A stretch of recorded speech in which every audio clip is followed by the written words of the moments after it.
గోల్కొండ మన రాష్ట్రం మన TV. Please subscribe Golconda TV. For more updates bell button పై క్లిక్ చేయండి.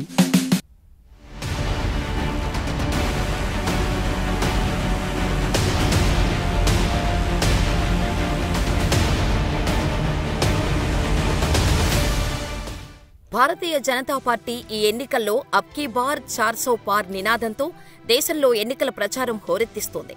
అయితే తొలి మలి దశ పోలింగ్ అనంతరం బీజేపీకి ఈ ఎన్నికలు అంత ఆశాజనకంగా లేవని ఆ పార్టీ నేతల మారిన స్వరాలు స్పష్టం చేస్తున్నాయి.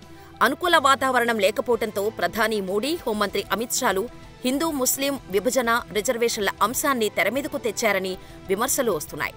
ఉత్తరాదిన అనుకున్న స్థానాలు వస్తాయన్న నమ్మకం లేకపోవడం, కర్ణాటకలో ప్రజ్వల్ సెక్స్ స్కాండల్ ఉదంతం నేపథ్యంలో బీజేపీ తెలంగాణ మీద ఎక్కువ ఫోకస్ పెట్టి వీలైనన్ని ఎక్కువ స్థానాలు గెలుచుకోవాలని భావిస్తున్నట్టు చెబుతున్నారు.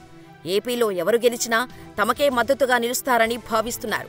అయితే తెలంగాణలో బీజేపీ తరపున పోటీ చేస్తున్న అభ్యర్థులంతా తనను గెలిపిస్తే కేంద్ర మంత్రి అయిపోతామని ఎవరికి వారు ప్రచారం చేసుకోవడం అందరినీ ఆశ్చర్యపరుస్తోంది. 2014లో తెలంగాణ నుండి బండారు దత్తాత్రేయకు మంత్రి పదవి ఇచ్చి మధ్యలోనే తొలగించారు. 2019 ఎన్నికల తర్వాత ఏపీ, తెలంగాణ నుండి కలిపి ఒక్క కిషన్ రెడ్డికి మాత్రమే కేంద్ర మంత్రిగా అవకాశం లభించింది. బండి సంజయ్, ధర్మపురి అరవిందులకు కేంద్ర మంత్రి వర్గంలో స్థానం ఖాయం. భారీగా ప్రచారం జరిగినా అలాంటి అద్భుతాలు ఏం జరగలేదు. ఇక ప్రస్తుతం తెలంగాణలో బీజేపీ నుండి పోటీ చేస్తున్న కిషన్ రెడ్డి, ఈటల రాజేందర్, డీకే అరుణ, బండి సంజయ్, విశ్వేశ్వర్రెడ్డి, ధర్మపురి అరవింద్, మాధవీలత, రఘునందన్ రావు తదితరులు అందరూ తమను గెలిపిస్తే కేంద్రంలో మంత్రులమవుతామని ప్రచారం చేసుకుంటున్నారు. మరి తెలంగాణ నుండే ఇంతమంది కేంద్ర మంత్రులు అయితే మిగతా రాష్ట్రాల్లో గెలిచిన వారికి ఏమిస్తారని రాజకీయ పరిశీలకులు ఎద్దేవా చేస్తున్నారు.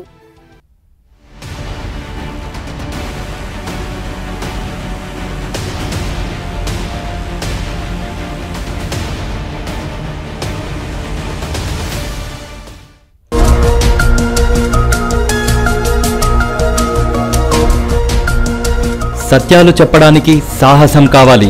నిజాలు చెప్పే పత్రికలు రావాలి. నిజం మా నైజం. మెట్రో పక్క తెలంగాణ దినపత్రిక.